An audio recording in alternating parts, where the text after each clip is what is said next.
You do know Londoners have died before, hmm? The Plague, the Great Fire, the Blitz. It's not much fun. But destruction is always the cure. And it begins today. Zero Day.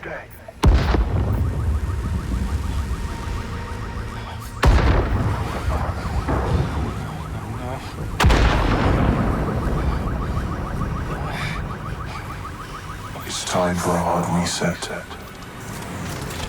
Oh my god.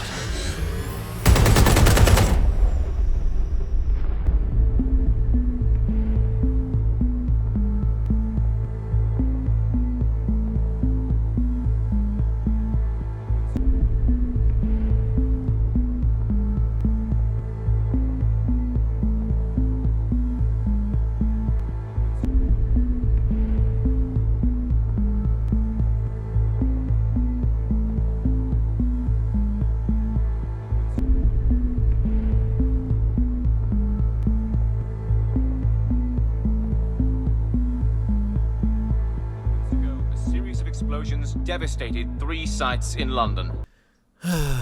Watchdogs Legion, the third installment in the Watchdogs series, and oddly enough, the least polished out of all 3 of them. So you're probably wondering the same thing I was wondering. How do the Legionnaires stack up to an Aiden Pierce, the true Herbert the Lurker pervert who can run around and go on anybody's phones, look at anybody's desktop cameras, peer into coffee shop Wi-Fi spots, and the CTOS cameras, drive any car you wanted, steal your bank account money?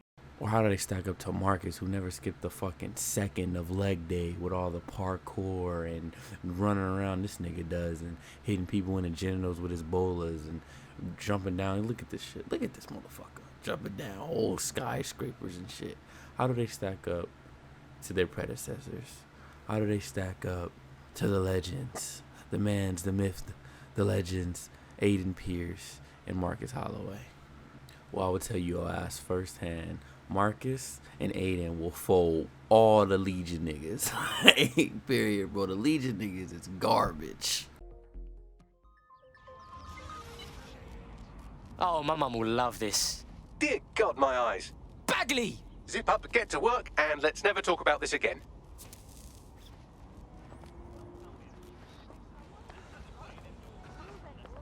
So who are the Legionnaires? Well, DedSec in London caught the biggest L of 2020 and got exploded all over by another hacker group named Zero Day. They got their ass whooped. They lose their best character with Dalton Wulf, and no, not because his name is Wulf. Well, maybe just a little bit, my nigga. Maybe just a little bit. Maybe I'm a little biased, but it don't matter. Besides, they lost a top tier nigga with Wulf. Period, bro. And they get so desperate after losing the top tier nigga and half of London to now they know nobody is showing up to their little tea party, bro, and they invite literally all of London. Everybody. I don't think there's not a single person in this game that you see that cannot be recruited. I mean, look at half of these motherfucking bozos, bro. Look at these bozos. Look, I was going to pick this guy, right? But it says he got caught for shoplifting designer purses. Oh, this nigga. What the fuck is this? I instantly clicked my boy, bro. My boy up there in the all purple. And he was the leader of DedSec now. Now he is the top goon at DedSec HQ, and I wasn't playing no games with no nigga.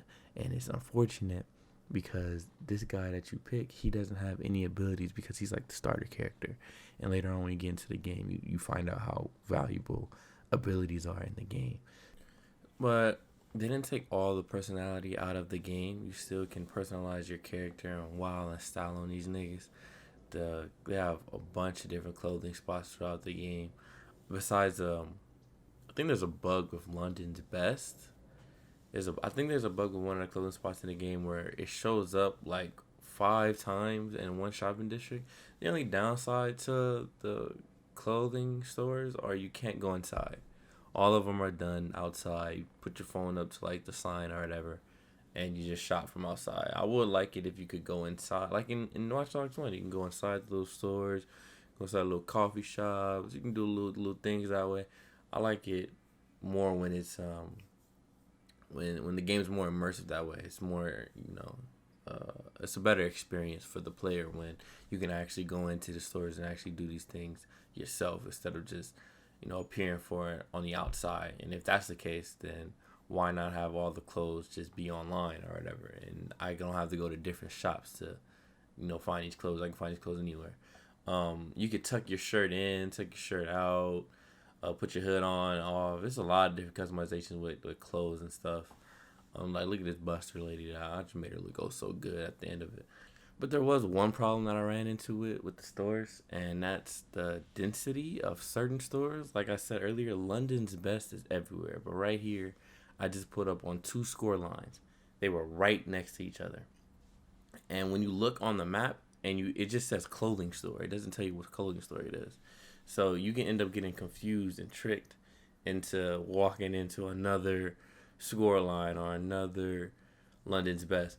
And I understand that it's kind of, it makes it realistic, but not this place. This shit was crazy. Like 1 London's best, 2 London's best. And like I said, it could make a little sense if they were like, it was a Nike store or a score line and then a score line a little bit like 2 blocks away, 4 blocks away, maybe even 2. But this is a video game. It's not supposed to be ultra realistic like that. And then like another London's best and another London. So far, that was like 5 London's best in one scene. That's fucking ridiculous. But then on the same breath, you can have some real cool looking shops like this where the little Sphinx cats or whatever are just staring at you and they track your movement with their heads. But stores like these are too far and few between. So you can't really count them like that, which sucks. Now let's get into this phone call that DedSec gives you at the beginning of the game to start your initiation into the terror organization, frame, group, or whatever the fuck they are. Look how my character answers to the call of duty. Cause DedSec needs you. I'll send you the coordinates to our last safe house. Meet me there. Sure. God. Whatever. This nigga said, sure, whatever. DedSec just randomly contacts him. Sure, whatever. Yes, to somebody randomly calling my character's phone and saying, hey, we need you in DedSec, which he should know who the fuck DedSec is. Hey, we need you in fucking DedSec, the super secret, top tier, real niggas only group for Londoners and resistance fighters. And this nigga says, yeah, sure, whatever. And then when he gets there, this nigga starts saying he's in a fucking movie or some shit. Shit's weird. Oh, shit. I've been caught up in some spy movie. This is mental. What? Okay. I don't know how I like random characters so much. This nigga said I've been caught up in some spy movie. This is mental. Or my character turns into like some rip-off Stone Cold Steve Austin. Instead of giving him a hell yeah, he gives him a fuck yes. Fuck yeah. Need more hench peeps, not afraid to take up the fight. Banging! I'm gassed. When do we start bashing heads in? Fuck yes. When do we start bashing heads in? Fuck yes. If you think this is the ass-kissingest son you ever saw, give me a hell yeah. What? What? Fuck yes. I think the devs were just telling the voice actors, yo, give me a positive response. And he was like, fuck yes. And that's the only one they use. So every time he is a positive response from the character, that's what he says. But he also has some other weird ass, cheap, fucking boo-boo ass lines in the game. Like, this shit is annoying, bro. Good use of that. You bet your ass. Here's a sample. Albion's closed King's Cross to the public, right? What I'm a people little don't too know is they're excited to using be it a as part their of running a logistics hacker center. group, huh? This is the beginning of the game, by the way, and he's like, you bet your ass, and gives his ass a big ass smile. Like, bro, you about to go up against the government, you know that, right? Like, you gotta relax, my guy. Like, this nigga's over here smiling and cheesing and shit, having a good old time. But I'm not gonna lie, I did have fun with his audio because it was so bad, it was good. Like, he would run around, well, you long blood, yo, cuss. Yo, the little British slang that they got going on here, that shit is amazing, bro. I love it. Well, I hated it, but I hated it so much, I loved it. So you meet Sabine, and after you get into the DedSec HQ or whatever, and you go into this weird ass combat tutorial like the weirdest fuck. Like you load into it, you start punching the lady, and then a black screen hits, and then you start punching her. You do the first attack, boom, watch black screen, and then you do the. I'm like, what the fuck? Did my game freeze? And then you grab her, and then the game cuts off, or not cuts off, but black screen again. It was so fucking weird to do this. It was like really odd. And then that guy that I was talking to, he gives you this mission, and this is when you liberate a borough. When you liberate the borough, you get a special hacker little lady. And I actually like the cameras and stuff. It's like the first one, and I mean it's like all of them with the camera thing, and you can run around and hack the cameras. You don't even have to leave the area, and you can fly drones now. I guess that's the big upgrade, the drones and shit. The drones are cool. They got a different like variety of drones, which is all right, I guess, but it's not really nothing too special, nothing too hard. And but yeah, you finish this borough mission, and after you finish the borough mission, you get the hacker group, that little hacker girl. I was like, bang on, like that bitch. You get her. The bitch that sounds like she's going through her little transition and is deep throating testosterone pills at the moment. So you know, there's that. Let's cause a fuss, shall we? Fuck yes. But I'm not gonna lie, the hacker is actually really good because it's, you know, the hacker. It's it makes the game. It's one of the top tier little things. If this shit had a tier list, it should be like 8 tier or some shit. In terms of coolness, not really so much. But yeah, you have a bunch of different operators in the game, as you can see here, and they all have different abilities. Like some of them, that's the spy. We got the choreographer I had replaced because I lost my hitman. I was playing on permadeath mode on hard. This game is not hard, brother. We'll get to difficulty later. But yeah, we have a bunch of different operators. One of my favorite was the hypnosis bitch. I love the hypnosis bitch. We got the football guy. The football guy does nothing.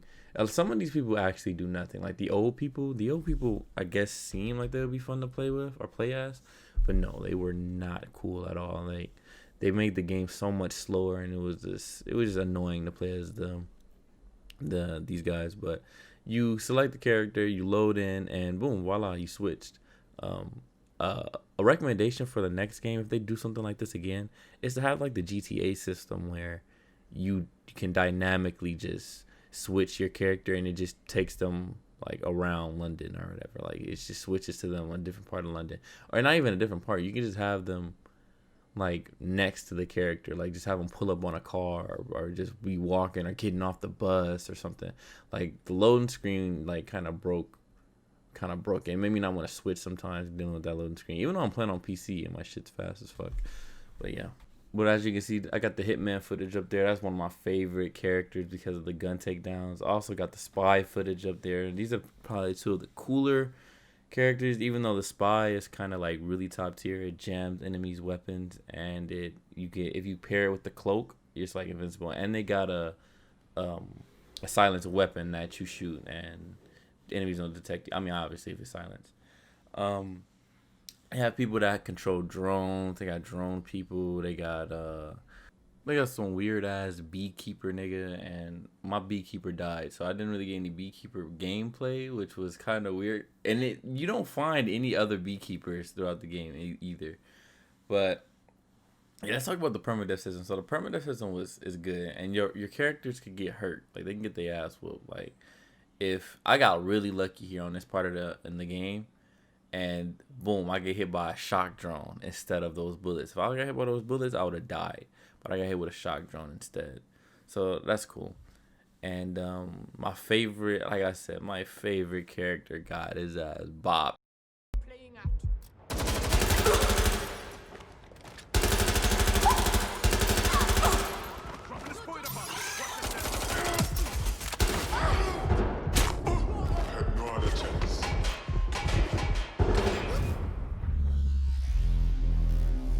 The ironic thing about it was one of my operatives got captured, and I went to use the hitman to go save him, but he ended up dying. I had to end up finishing with our faithful leader, our fuck yes man, our Stone Cold Steve Austin. And that's cool to me though, that your characters can get captured and stuff. But the missions aren't that hard. Like the game isn't that difficult. The only difficult part of the game are the counter-terrorist drones and the shotgun people, because the shotgun people, they can run around the corner and just blast your ass and just hurt you and take like almost all your health, and then where you're just damn near dead. So But most of the times, you can really avoid fighting if you just do like janky stealth. Like, there's some real jank stealth in this game that just does not matter at all. Like, you can just run, walk right by most enemies, and they don't know. Some enemies, like when they'll patrol around with a gun. They'll patrol with a gun, right? And they'll spot you. And once they spot you, they'll put up their fucking gun and start to fight you, which is the dumbest shit I've ever seen in a video game. They put the gun up and just start walk up to fight you. So there's no downside of getting caught. You get caught and what happens? Nothing. like it's not even supposed to be. I mean, it's supposed to be stealth, but it doesn't matter if it's stealth at all. Some more shit that really just grinded my damn gears about this game is how many operatives there were. I mean, it's a good thing. It's a double-edged sword. It's a good thing and it's a bad thing. It's a good thing because, yeah, you can have a bunch of different characters that look different and they feel different. They play a little different. They got different abilities. That's good. But the downside is, nigga, you only need one ability, bro. I'm telling you, if you rock the drone, nigga, all you need is the drone, nigga. Maybe the hacker. That's it. You really just need one person for the job. And they have other characters, like people who dress up as the Clan Kelly, which is like the Bloods in the game, or the Albion people, which is the police. They have people that have these suits on, and construction workers and stuff like that, where you can dress up as with that attire and people don't notice you, and you can just walk around. If you literally just use the Albion, because you go through Albion things for most of the game, if you just use the guy who can just walk through Albion shit, you're good. Like, you can run around right now in the gameplay footage that you just saw with me with the pigman. I literally would just run around punching people in the face. What that guy does is he rallies people together. He's a protest leader, and he rallies motherfuckers together, and I just beat their ass and just ran through the whole thing and did my objective. And shit like this. Look, this nigga's just walking into the damn wall. Like, what are you doing, bro? And he could just the game is not, you don't really need any other operatives other than the one. Honestly, I could have probably did it with the our faithful leader, nigga. The fuck yeah, the hell yeah, I could have did it with him. Like I said before, man, the old people, I know that's how they marketed the game, but the old people was kind of trash. Not gonna lie at all. And the only real benefit of switching operatives, I mean, there's other than the different abilities, is the cutscenes that you switch to. From a guy who knows a guy at Blue. Preloaded with the beta Blink OS. I can give it to you for 300 if you... Finish up your scheme. There's work to do. Can't be losing my edge bag, man. But honestly, like I said, to wrap these operators up, it's really the game's really easy, even on hard permadeath mode. Didn't really die too many times. I didn't really get beat up, knocked out too many times. And yeah, you really just notice the polish in the game. Like with combat, how there's only a sound and an animation for a baton. So a dude could pull out a whole ass crowbar or a studded bat or a baseball bat or a golf fucking club, and it'll make the baton sound. Like, you know how you extend out the baton, and it makes a noise in the game. Like the Albion people, they only have one animation for all the melee weapons in the fucking game, which is just what the fuck.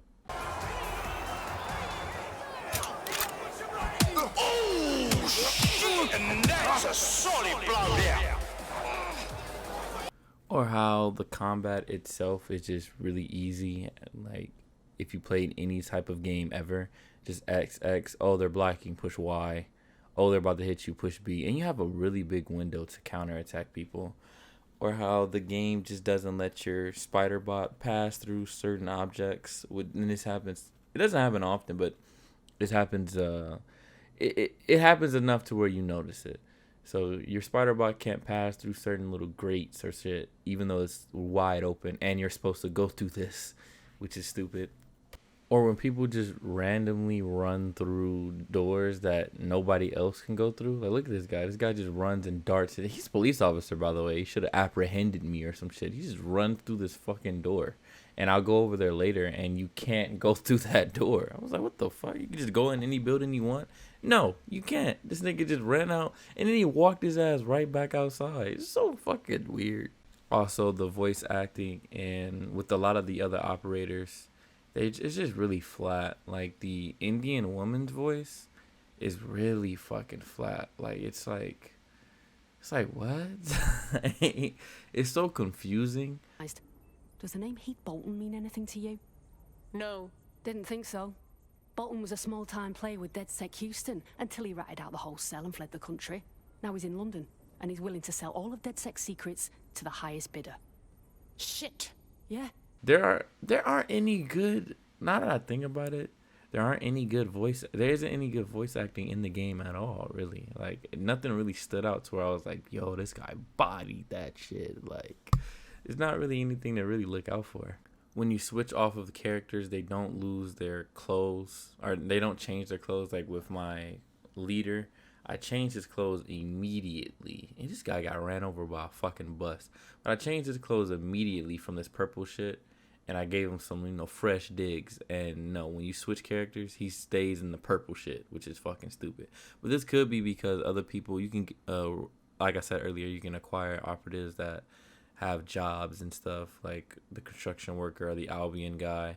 So it may be due to those type of jobs or those type of things, but honestly, they can let me keep my motherfucking clothes on, nigga. And the thing that this clip just reminded me of, your operatives can meet each other in real life. Not like meet up and stuff like GTA, but if you switch, you can usually find your other operative in that same area.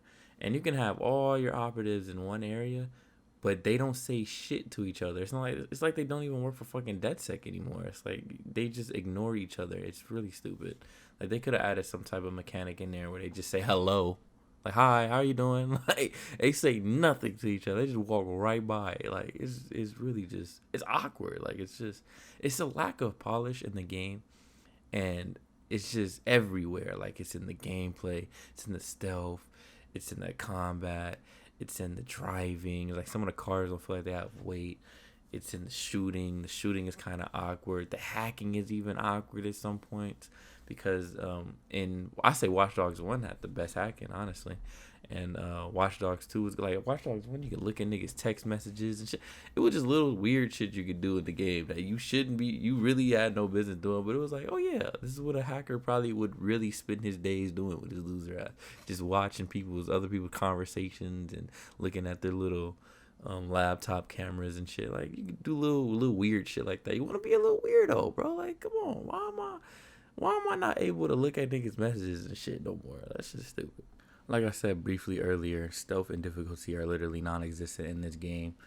You can walk into a heavily guarded building, or like a real important building, I should say, where it's like you can walk into a fucking bank and there's no security guards there. You can walk into Albion's head facility and there's nobody there. It's like 3 armed guards there. And like I said before, if you get spotted with the armed guards and they have their weapon out, they see you and they put it up, which is dumb. But in terms of stealth, it's just really, really lazy. Like in this clip I'm about to show you, I literally get to the objective in less than 50 seconds. Like less than a minute, I get to where I'm supposed to get. And I meet little to no resistance, and I just literally hold forward the whole time. Like, there's nobody there to stop me, really.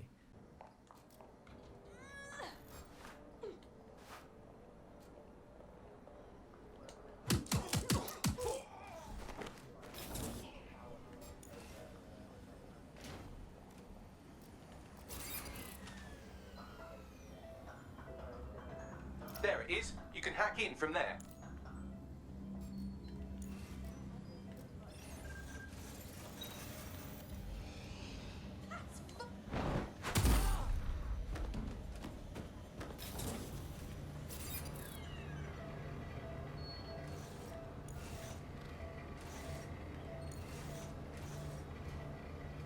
And of course, this isn't the only place like this. There's tons of spots like this out there in London where there are no guards, little to no guards, like 4 guards out of a big complex building. And it just gets real tiresome and real lazy. Like, honestly, I think they should have really took the time out to flesh out the stealth, make your character, because we're hackers. We're not soldiers. You don't really run in there and just shoot shit up and go all extra loud. They should have really made the game difficult if you got spotted. Like Thief. Thief was really difficult if you got spotted, and it was damn near impossible to do anything getting spotted in Thief. but the game was more, it was, you were a thief, you're not meant for combat, we're hackers, we're not meant for combat. Like right now, and what you're saying, I can just run around and just beat everybody up. Like I'm beating everybody up with no consequence at all. And the mission doesn't get harder, the place doesn't go on lockdown if you get caught. It's just real lazy. All right, what about mobility? Moving around in the city on foot, it's not like Watchdogs 2, and it's not even like Watchdogs 1. Didn't Aiden Pierce, I faintly remember him being able to like roll over certain objects and it being a little bit more dynamic. In this game, and this is Ubisoft, we're talking about one of the best parkour systems in gaming history with Assassin's Creed. But yeah, running around on foot is just like, it's just real basic and normal and shit. It's like, it's real dull.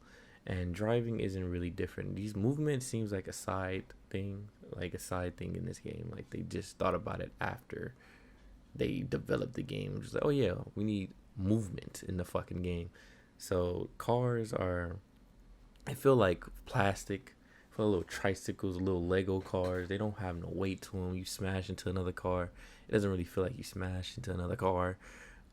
Certain operatives have their own personalized vehicles, but you can't customize their vehicles. So it goes back to my previous point. You can't even change the colors on the cars or the colors on the rims. Change the rims, give me different tires, give me a different grill. You don't even have to be all that exotic. Just cannot change the fucking color. Also, it goes back to my other point of, damn, this game really has no personalization. Like, you don't feel personally attached to the game. Like, in an open world game, even Assassin's Creed, let's take Assassin's Creed. In Brotherhood, you have the Brotherhood and shit, but you still played as Ezio. Like, there was no, you grew with that character. You grew your brother, you grew your leader.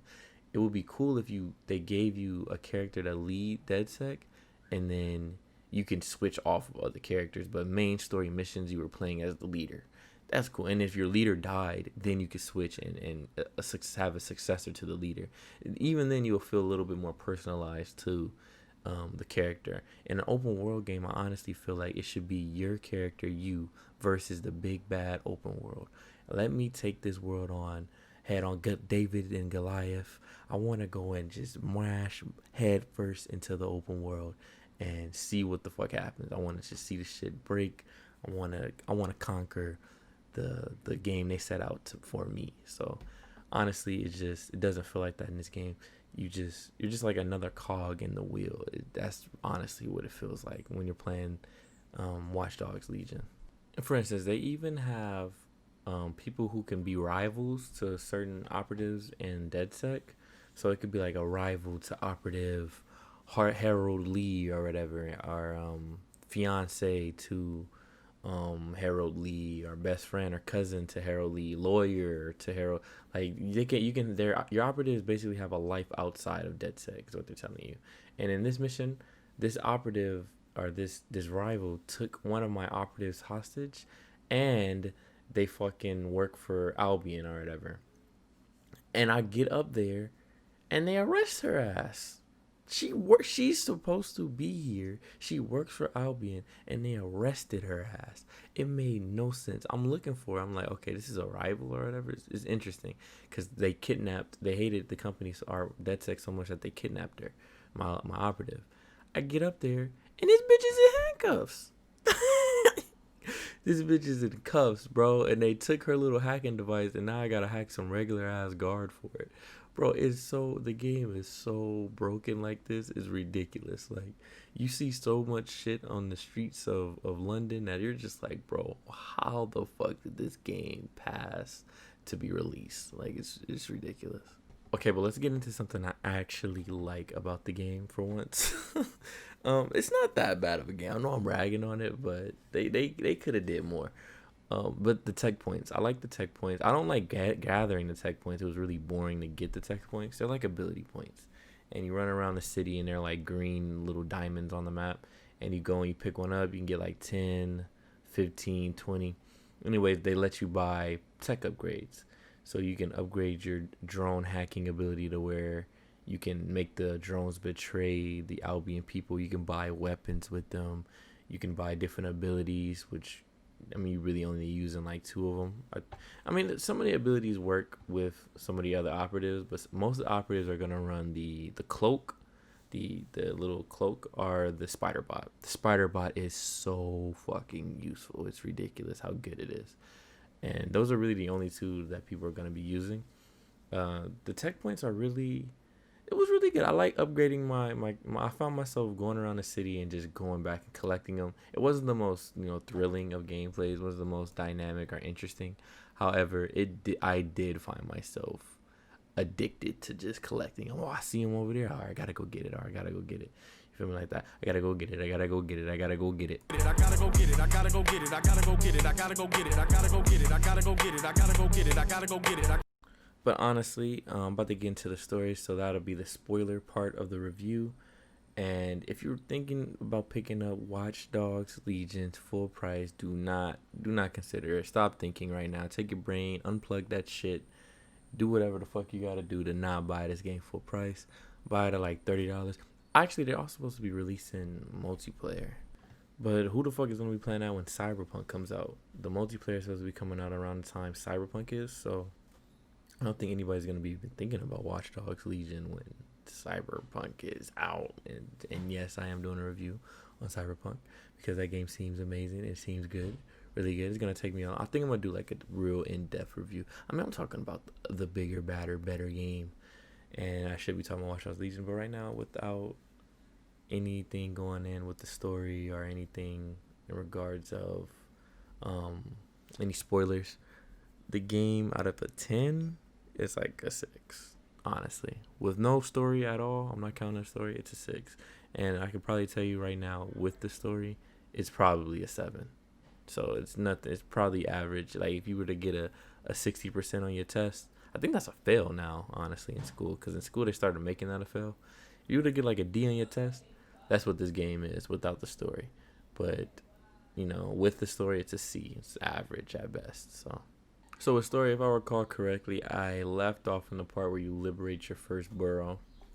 Shortly after that, they task you with getting a construction drone, a construction worker, because they have cargo drones, and they can fly up, and you got to change the billboard or some shit, like the propaganda on the billboard or some real stupid shit.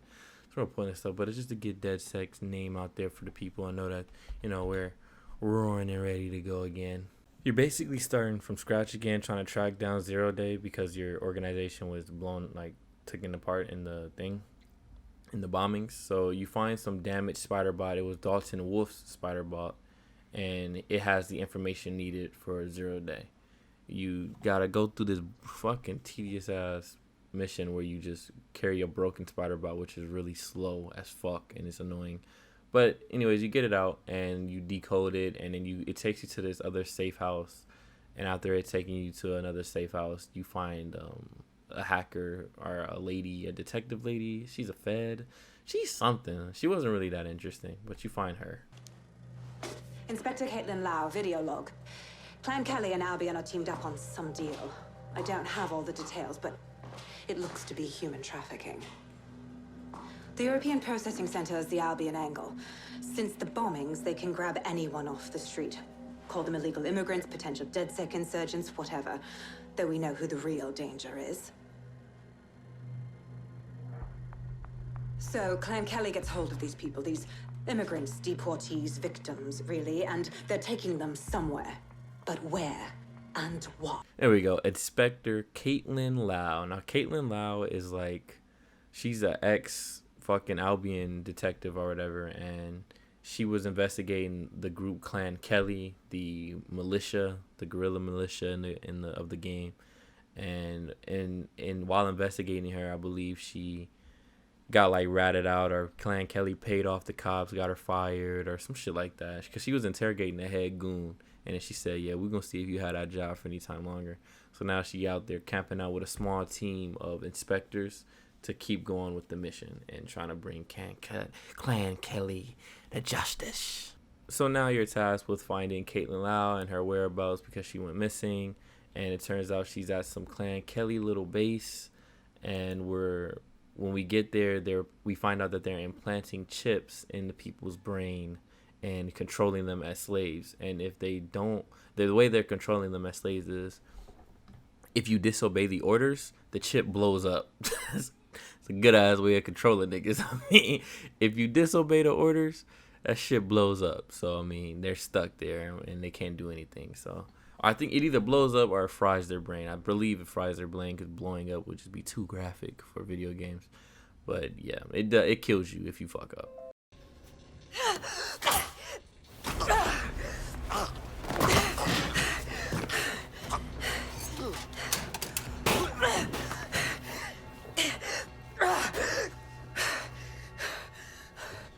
All right then. Come on out. I'm not gonna cut you. Now you meet Caitlin Lau in person. She finds out that, she just automatically knows you're in DedSec, which is just weird. I guess I was wearing the DedSec hat, but I could have been walking in there butt ass naked and she still would have knew that I was DedSec. But I was also treated with some more commentary from our faithful leader, the king of the coons, the DedSec leader. I don't even remember his fucking name. That's crazy. DedSec, aren't you? You tracked me to the slaughterhouse. Nah, blood. I've been tracking a mate from the EPC. And now I'm here. It's fucked up though, innit? All the missing people ending up here, like this. But after that, I lost my footage, so I can't show you. It really wasn't anything special, but you just sneak into the leader of Clan Kelly. I think her name is Kelly, right? It's her. You sneak into her little apartment, or her mansion, I should say, and you find out that she has the chips implanted in her slaves. And we can't make the move on her just yet, because if we do, she could just detonate all the slaves and kill them.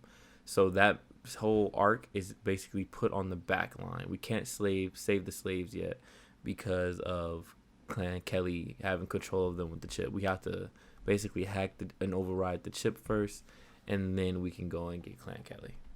So after a bunch of progression in the story, actually, I was a little surprised. I low-key forgot about Clan Kelly. But after the progression in the story, you come back to her, and the first thing that you do is you got to find out what the chips are and a bunch of other bullshit. And you infiltrate this party. If you ever seen Taken, I'll find you and I'll kill you. If you ever seen that movie, it's kind of like that. Like, it's a big ass like party where they're selling the slaves off, and you got to go through camera to find your way in. And this mission was pretty easy for me because I dressed up as a Clan Kelly enforcer, so I didn't know. But yeah, this guy is an asshole, sitting in front of the thing and in front of the guns and shit. And this shit is just wild, bro. It makes you wonder if things like this actually happen in real life, which I'm pretty sure, actually happens. I'm not gonna lie. After a couple camera switches, we find out that how Clan Kelly treats the slaves. And we also find out that she actually sells them online as well, which is like really fucked up. Like, this guy did not want to go down there, and they beat his ass and was like, bro, we about to put your ass on the net, nigga.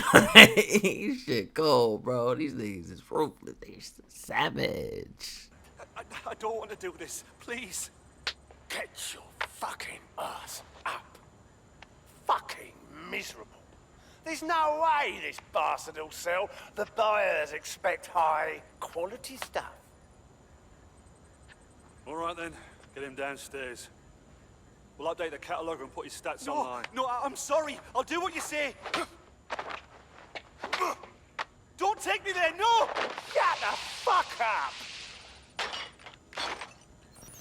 Wow, I can think of better places to be and better things to do with my evening than be a slave in the Clan Kelly basement. But now we got a target, we got a place to go, and we go to the basement to hack into the firmware of their website. And since it's just a website, it's not gonna have all the chip data and stuff that we need, but it does have a location of where the chips are. You see how I just walk in and, again, back to the stuff, I just walked in and blew them motherfuckers up and walked right around the corner. Like, I'm good. We also find evidence to see that she was working with Zero Day, they were working together, and Zero Day promised to make her queen of fucking London, which is just fucking ridiculous. That's crazy. But we can offer you something more valuable than money. What's that then? Power. We can make you the Queen of London. Queen, eh?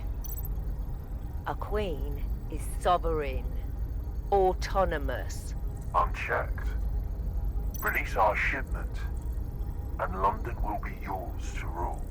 Well, spooky, right? But the next mission is to go and get the chips and destroy the server room for all the chips. So once we destroy these servers, they won't work anymore, and we can save the people. And getting there, I chugged a bunch of... I was playing a character that could just drink beer.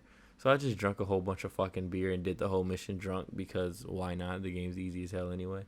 So yeah, in this gameplay, you might see, me fucking people up when it... Look, I just ran right by these niggas. Like, right past these niggas. It's so fucking stupid.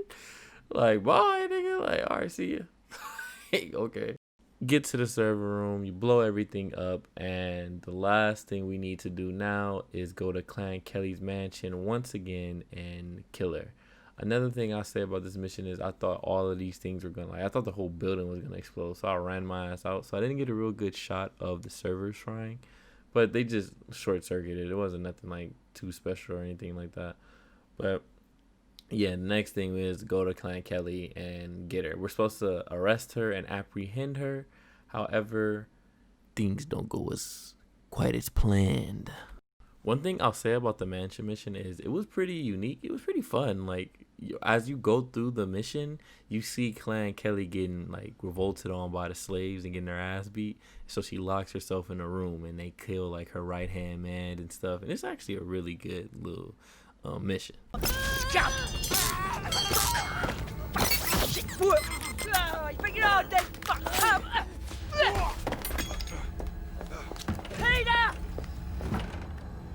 So Caitlin rings us and she wants us to capture her alive. She says don't do anything to Kelly until we get there. And we wait for her to get there and... Come on then. I don't need no fucking microchip to gut you filthy bastards! Oh.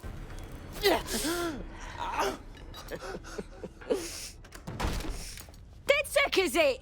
At least your timing's good. The police are coming for you. Oh, I am counting on it, love. Everyone freeze! Back away from her. Mary Kelly, you're under arrest. Take me in, Inspector. I'll throw myself on the mercy of the bleeding court.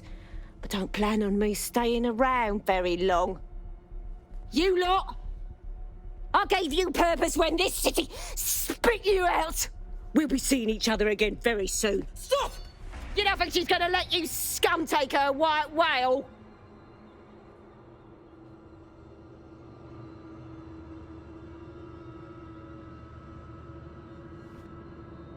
Who are you protecting? The system or the people? Promise us. Promise us she won't go free.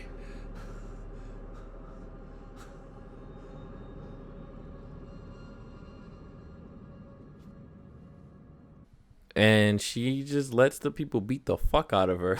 Like, I enjoyed the ending because I thought for sure she was going to have the justice little spin on it and just, no, I need to take her in and do it the right way or whatever the fuck. But no, she just was like, yo, go ahead, get them boys. This shit was funny, bro. Shit's a cold world, bro. It's a cold damn world. Okay, but the next chapter in the game is the Albion chapter. And in the Albion chapter, the main goon, the main villain is some schmuck named Nigel Cass. And you end up, DedSec finds out that one of Nigel Cass's partners, his ex-partner actually, is in London now. And we're tracking him to find out if he knows anything about what Nigel Cass is doing and what he's up to. And if he worked with Zero Day. And yes, this mission also has an Assassin's Creed Easter egg in it where you do a little leap of faith, which I thought was a little interesting and cool that they paid homage to one of their games, even though the parkour system is nothing like it is in Assassin's Creed. But you know, we're moving on to bigger and better.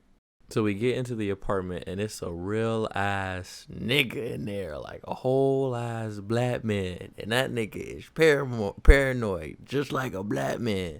And that nigga said, if you better tell me who you is, or you're dead, nigga. That shit was crazy, bro. I thought it was over for the nigga. Like, I honestly thought that it will make it to where you lose an operative or like get injured to show you what that mechanic is like. But no, I mean, you'll see. Move one more muscle, Chief, and I'll blow the whole place with you in it. Alright, bruv, just relax. Who the fuck are you? And what are you doing in my flat? You with Albion? You what, mate? Nah, think resistance. What, DedSec? Yeah, right, and I'm Che Guevara. You done? This bitch said, you done, nigga? Fuck you thought? Nah, I don't give a fuck who you is. You in my house? Hell no, nigga, bye. Like, I love that little intro that he had, bro. That was a good little intro. But we end up pleading with him like, yo. Albion's looking for you, you dumbass. We're DedSec for real. He stops the bombs and he's like, oh, okay, well, if you're DedSec, da. Then Albion comes and traces the signals. They bust into the apartment. He triggers the bombs. We jump out the window. All in a day's work in an average regular citizen's DedSec career. Like, we have no special training and we just going through this shit, nigga. Thugging it. Like, what? Hold on, man. Wait. I might like this game now. Hold on. The story isn't that bad, man.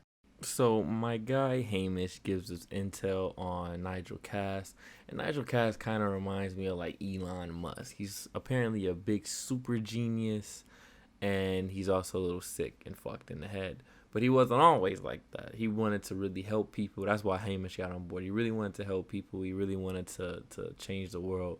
But I believe a fatal accident, like something happened to where if it was a robot in charge, that situation wouldn't have happened. And it was like an accident because humans make errors. So he wants to get rid of the human error by putting robots in control of everything by any means necessary. And you'll get to see more of him a little later when he just blows some goon's head off for no damn reason. And then he says it's for justice. And then gets claiming. It's like some real hypocritical shit a little later. But yeah, he's just some smart super genius turned evil. So yeah, we find out that he's launching a drone program called Themis, and he's meeting with his investors at like some big ass, I think it's Scotland Yard. It's some real big prison or whatever. It's like Albion is all over the shit.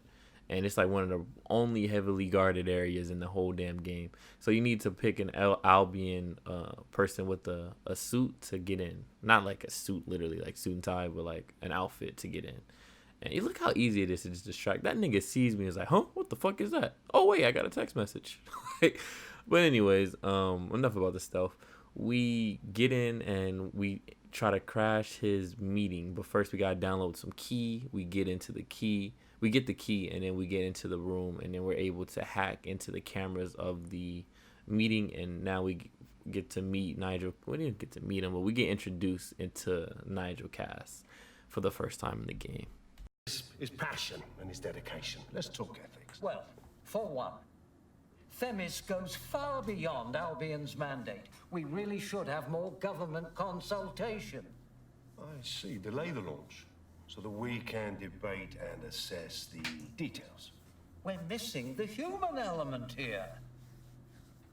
I can get the defense minister on the line right now. Well, if you feel you must.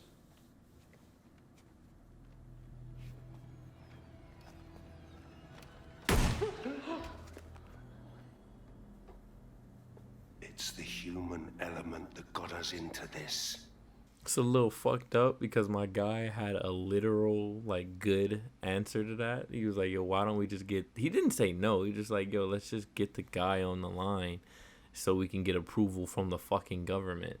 Like, why are you trying to do something without the government's approval any damn way? Just get... I'm pretty sure they'll approve it, and they'll just want a stake in it or a hand in it. And the government will approve some shit like that, how funky they ass is. So, I mean, they'll do it. I don't know why he shot this dude for no damn reason. And then everybody else just went in line. This is a board meeting. They could just agree with this nigga and then walk out and never see this motherfucker ever in life. Like, and then who is this guy? This guy just ends up missing or some shit. But yeah, he's one that gets rid of human error and how humans fuck shit up and stuff like that. I don't know what drove... I don't remember what drove him to this, but he's like a typical bad guy in the story. He really wasn't that. Like, Clan Kelly, she was bodying her voice lines. Like, when I watched this footage back, I was like, yo, she kind of was killing that shit. Like, come on, you Lord. Like, what you on about? Like, beating motherfuckers up, though. I'm like, damn, bro, she killing shit. But this nigga, not so much. He's like real basic, real Like, he's the regular average goon, you feel me? Like, he's just the evil goon.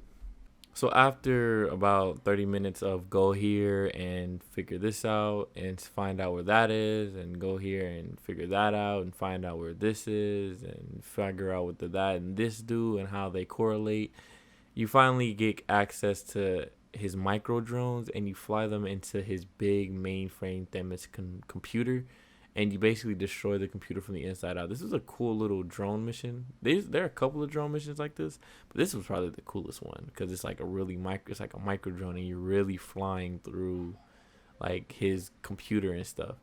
And at the end of it, you get to the end, and you get his little presentation and shit about what Themis is and what he stands for, and it's basically his evil monologue without him knowing he's giving a evil monologue. It's kind of cool. It's all right. I mean, you've seen it before in video games, but it's whatever. Has found a way to apply an existing system, Life Score, a data aggregator of biometrics, personal information, to our new autonomous drones. These drones can identify, isolate, and terminate threats before they can do harm. They can go anywhere, see everything. They could kill a man alone in an alley or in a crowd of hundreds with perfect precision. Themis drones can do what humans have always struggled to.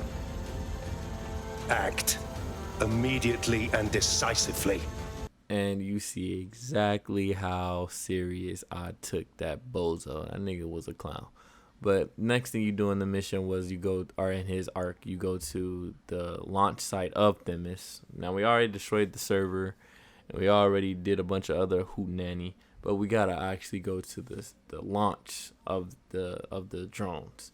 And they're on the top of the London Bridge, and you climb all the way up, and you have to fight wave. This mission was so hard. You have to fight wave after wave of combat drone after combat drone after riot drone after riot drone. Sometimes people could come up and kill you. That shit was annoying, bro.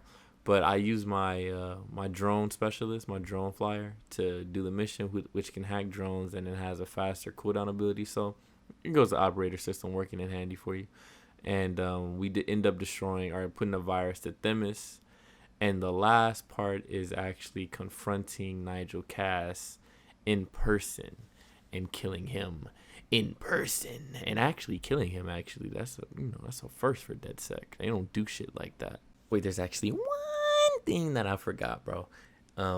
You get evidence on Nigel Cass working with 0 Day at some random, like right after this mission, you randomly just go, and the mission probably overshadowed because you got that one hard ass mission with the drones, and then the last mission with Nigel, and both of those missions are really hard and unique.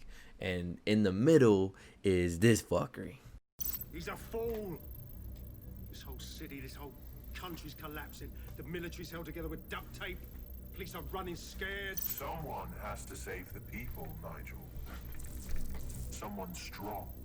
So like every fucking Clan Kelly lady and everybody else, 0 Day promised Nigel Cass power if he helped them. Nigel Cass had the idea to blow up the conferences and the certain parliament buildings around London so it could be framed as if we need the Themis drones, and in fact we don't need the Themis drones.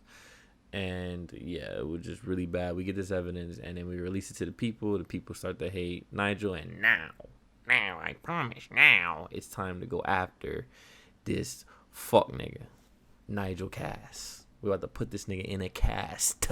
Fuck Nigel Cass. Nigga's a dork. This mission is cool because we sneak back into the place where he had his business meeting, the heavily guarded little prison armory, whatever the fuck this place is. And we have to actually go through all the guards this time because you can use whoever you want. I mean, I could have used the same guy, but this time I chose to use my spy to, I thought I was gonna assassinate Nigel, but no. This shit is an actual boss fight. This nigga turns into a goddamn cyborg drone thing.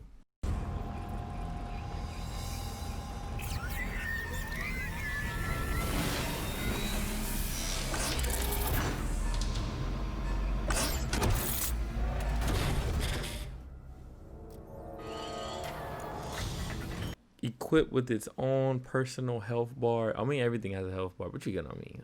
Its own health bar and everything. It was a good change. It was a nice change of pace.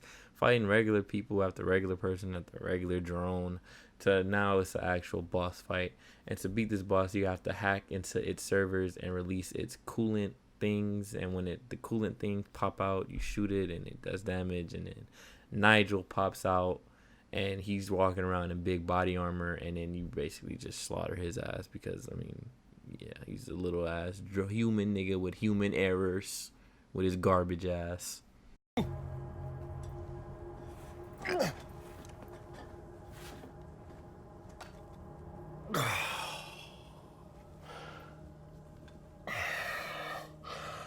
I'm impressed. Think your little resistance is ready to be London's protectors? I don't know. Guess we'll find out. Oh, it's a thankless burden. So now we wrap up Nigel Cass's arc, and it's not as bad as, or not as good as Clan Kelly's, but not really bad at all. It's just really, the villain was just real basic. The missions were good. The boss fight was good. The micro drone part was fun. Finding the guy, our ally in it, the little black guy, he was funny. He was cool. Yeah, it wasn't that bad. It just Nigel Cass kind of brought it down a couple points because he was just so basic, and it was just so like, what? Like, it's basic. Like, if you're gonna be evil, be like Clan Kelly. Like, she was just like, yo, fuck all you motherfuckers. He's trying to use his warped, twisted vision on protection, but if he's supposed to be protecting people, why are you killing innocent people? And like, yeah, you know what, bro? You're protecting. You want to go do some shit that you will be protecting the people from people like yourself. Like, you're the reason why we need protection, my nigga. Like, we wouldn't need any shields if it wasn't swords like you running around. Like, you get what I'm saying? So Nigel Cass was just basically a big ass bozo, and none of the shit that he said made any fucking sense to me. So, you know, there's that. So the next person we meet on the list of the DedSec allies isn't really much of a person at all. Now that I think about it, it's a hacker group. But now that I think about it, it is a person because you only meet one of them. Anyways, it's the 404 hacker group. They're like a DedSec, but they're, you know how they had Lizard Squad and then they got Anonymous? They're kind of like Lizard Squad. Like, they just post their contracts up at a real local. They kind of a little bit childish, you know, like Lizard Squad was hacking Xbox servers and shit on some real weird shit. The Anonymous be out here on the Jeffrey Epstein cases and shit. These niggas is hot. Like, they ain't to be fucked with. That shit ain't to be fucked with. Lizard Squad, 404, you can fuck with them. But yeah, you meet their little leader, Knox, or Not. I believe her name is Not. After you go into these servers and you hack the servers so she can clear the data for 404, and this was a test to prove if you were really DedSec. Your first contract with 404. Auto drive now, Darkwork's first peer-to-peer hacktivist network. I am in the network. I give the contracts. That's all you need to know about me. I'm nobody. I'm an out. Also connected to your optic now, so let's see who you are. Hold on. Are you a DedSec? Oh, this is fucking mint, this. Yeah, that's more like it. Fortune's smiling on us today, DedSec. The world is fucked. We can help each other set things right. I'm at Somerset House staking out contracts. Come and find me. Let's talk. Laters. Cool. That girl is all about us. Got an ID, Bagley boy? So we go to the location and we hack into this video feed and we finally get to see Naut in person. Keyword is see Naut in person. We don't even see her in person, do we? Yo, this new internet age is gonna be real fucked over. We get to see her on a webcam and she's actually pretty badass. She fucking some nigga up, beating the brakes off some goon. Naut? Hey, you made it. Yo, we could do this another time if... What? Oh, yeah. He thought I was trespassing. I set him straight. Right. Now, about that message I sent you. I might have been a little overexcited. Oh, shut up! I've been investigating a massive contract. Too massive for the plebs who use 404. This contract is different. dangerous. So she has some contract for us, and this bitch is like the Jeff Bezos of Watchdogs Legion. She's like the head. She's not really the head goon. She's just like really, really fucking smart, and she's the one that created your AI companion, person that does everything for you, Backley. And her name is Sky Larson, and nobody's seen her in years, but she's doing some conference via hologram, and our job is to crash this conference, find out what the fuck she's talking about, and yeah, we go from there. In your brain. Your love, your fear, your dreams, even the cheeky ones, are all electrical signals firing back and forth between your ears. This right here is more powerful than any computer, but it has its limitations. I watched my mother succumb to motor neuron disease, and her loss made me realize that death comes to us all. All right, so her whole spiel is that her mom died from, like you heard, motor neuron disease, and we find out more about that later, but she wants to get rid of death. So basically she wants humans to live forever, and the way she wants to do that is basically turn us all into an Xbox One and hook us all up to the fucking cloud, so where we can all share our thoughts and memories in one big ass computer, which is fucked up, but it's more interesting than Nigel's I want to save humanity by taking away humanity. This is fucking, his was dumb. Hers is kind of like, okay, she just wants humans, she basically wants to turn humans into robots basically, and Nigel Cass wanted to replace humans with robots, but she wants to turn us into cyborgs. So that's her little spiel. So we hack the network mainframe into her house, and we open up the front door because it's locked. Everything is locked in this game with this like pipeline wire network shit, and you gotta like bypass the shit or whatever. It just gets a little stale. I mean, they reuse this almost every mission. Like if it isn't happening in that mission, it's gonna happen in the next one. So you're gonna go through this shit a lot. And it's not that bad, honestly. It gets a little stale, honestly. Especially when you got to go through. Sometimes you got to go to the same building for a burrow mission, or a main mission, or a side mission, and you can run into the same bypass network thing, and it's just like, I already did this twice, so why do I got to do it a third time? But anyways, we get into Sky Larson's home. And this bitch knows how to live. I mean, fully. You walk in, they got a motherfucking robot bitch like, yo, what's up, bitch? Should I play some music? It's like Alexa. She got an Alexa bitch like, yo, can I play some music? You ain't got no groceries. Should I order some? You want some food, bitch? Like, this fucking AI is off the chain. And then your ass goes downstairs. That shit, wow. Welcome home, Sky Larson. I am pleased you have returned after a prolonged absence. Better than alarms going off, man. Go with it. But like I said, that downstairs does not play. This bitch got the fucking Matrix on as her lab. This bitch goes underground, and it has a whole little house and a fucking fake sky and fake water. Nigga, you walk on water like you Jesus. That shit is crazy, bro. This fucking shit is wild. Welcome to your lab. Oh, what the hell? That's insane. You guys see this? Hello? So going through the fake house underground, you discover it's like Sky Larson's old house. It's like her mom's house or something, the house she grew up with. And you find out that like her dog is dead, and she's like a normal person. Like her mom is suffering from a disease, and she's sitting on like a gazebo, and she's like, you know what? I'll do anything to help you. I'll take care of you now. Da da da. And her mom is kind of like old and done with it, and she's like, man, bitch, I'm just gonna sit here and wait till I die. Like, I don't really give a fuck about this shit. Isn't it nice to be back home? This place isn't my home. It's a monstrosity. I'm sorry you don't like it, Mother. It was quite a project. Waste of money is what it is. But as you explore the house more and find more of these holograms, you find out that Sky Larson is into some pretty fucked up shit. Like some real fucked up shit. What is wrong with you? I said no, and that is final. I've been to the garage. I've seen what you did to Ada. Ada is alive and well. You call that alive? Sky, where do you get your twisted ideas? Border Collie. Neural upload status. Alive and well. Wait. No. That's her dog?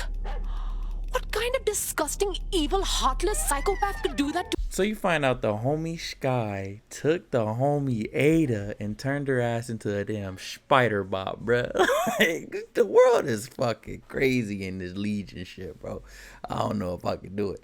She took her dogs and then she left this motherfucker here in a cage for the rest of his life, and he will never die. He never drinks. He never eats. He's gonna sit in a fucking cage. Bro, this bitch is like, that's a different kind of sick. To have a nigga live forever and keep a nigga forever in the cage? Hell no, bro. Got me fucked up.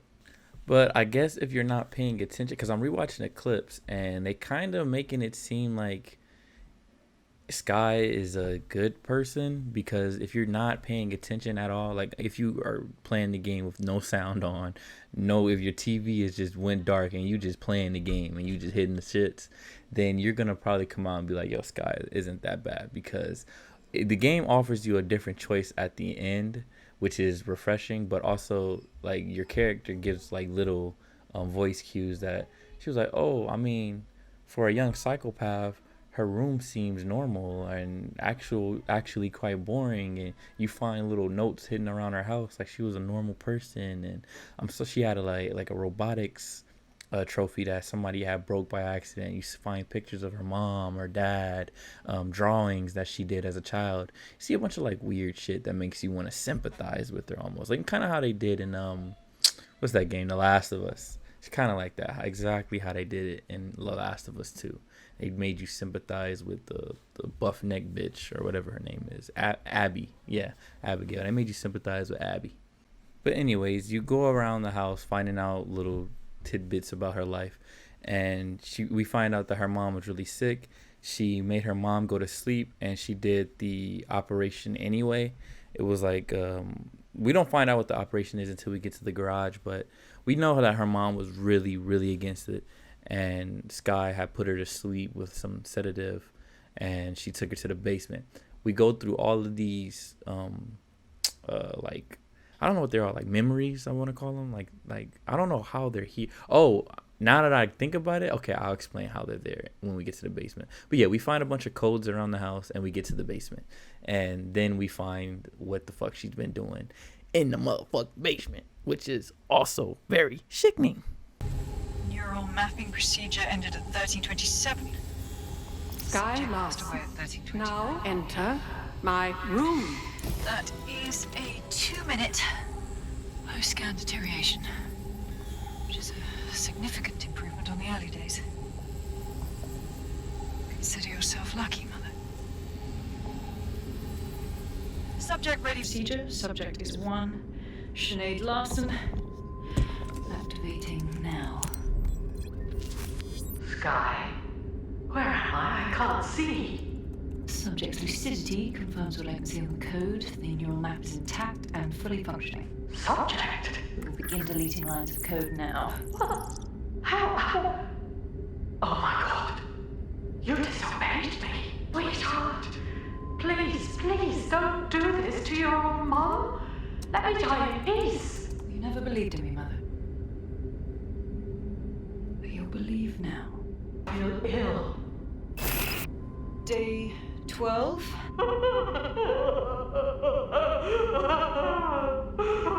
Preserve the limbic code for now. Emotional response is fascinating. Day 20. Moving on to the frontal lobe. My new security system won't have any need to think for itself. Sky, please. If you only knew the pain. Temporal code. 29. Finally, we will delete the limbic code.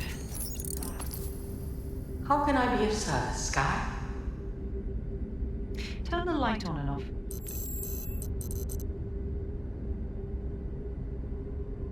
Very good. Play some music. You know what I like. Lovely. Okay, so I know that shit was long, but the cutscene shit and all this shit was long. This was a whole full story lore section of Sky Larson. Actually, I don't think anybody else got this type of treatment with lore into the antagonists and who were fighting in this chapter. But yeah, she turned her fucking mom into her AI, her Alexa. Like, imagine if Alexa was, what's that nigga name? Jeff Bezos' mom. You know how fucking sick that would be, bruh. So she turned her Alexa into her mom or whatever. And the reason why we're going through these things are actually memories. That's what came to the realization when I was talking earlier. These things are actually memories because she's replaying them in like code, and she's showing you these things. The AI is showing you all these things. That's why it's glitching out. As soon as you walk downstairs, it glitches out. Upstairs it's perfectly fine, but downstairs it starts glitching out. And you walk downstairs and it's like another one of your sick creations or whatever. And yeah, the mom is basically leading you downstairs to basically do the ultimate end goal and just pull the plug on her. But before you pull the plug on her, she gives you where Sky Larson's location is, because Sky Larson has bigger and grander plots in her eyes. But honestly, bro, this was the most sickening shit I've ever seen. I was like, damn, bro, especially watching the shit, her mom crying and shit, and she's like, fascinating. Like, wow, that shit crazy, bro. The niggas is real shit, bro. Niggas is dirty as hell in this game. I ain't gonna lie, bro. Niggas is dirty as a motherfucker. So we end up getting the location from her mom, and she tells us that Sky Larson's at Bloom, and she's actually planning to upload herself into this cloud first. So I guess so maybe her grand plot was to upload herself to the cloud first, then upload everybody else. Probably show everybody like, yo, it's not so bad. It's actually really good and really fun. And then when everybody else starts to upload to the cloud, she then tricks them. And now she's in control of everybody because she'll be like the god in the AI world, which isn't really much of anything, but you know, it's like that, I guess, in her head. Her real twisted, fucked up head. It seems like all the geniuses in this game are just fucked over. But yeah, so we gotta go to Bloom, and we basically are stopping her from uploading her brain to the cloud, or her body. I think she's uploading everything, because when you find her, she's in a fucking tube. This isn't about me. With our minds in the cloud, humanity can endure any natural disaster. We can be safe, free, and happy forever. I don't give a shit about humanity. You're a psycho brat who wants what she wants and fuck everyone else, including your mother. So you actually meet Sky Larson, and unfortunately my footage got lost. I don't know where the fuck that shit went. That shit's in the cloud right now, and Sky Larson surfing all over it. But yeah, you got a choice to either kill her or finish the upload. Now I don't know what you get for finishing the upload, but I offed that bitch immediately.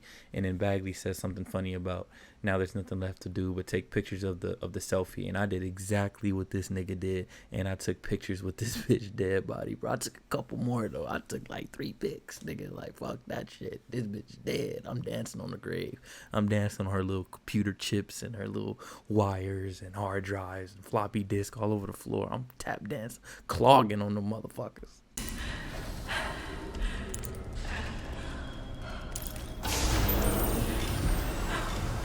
I don't want to die.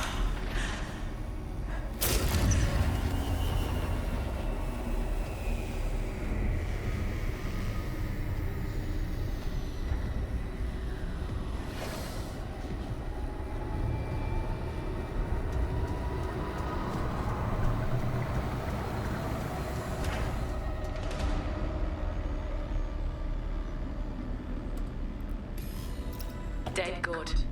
So that's Sky Larson's little ordeal that you handle. Actually, to me, she has the best storyline out of all of the antagonists in the game. I believe, what's her name? Kelly, the Clan Kelly lady. She was interesting. She was really good, only because she did really good with her voice lines. Now that I'm looking back at this footage.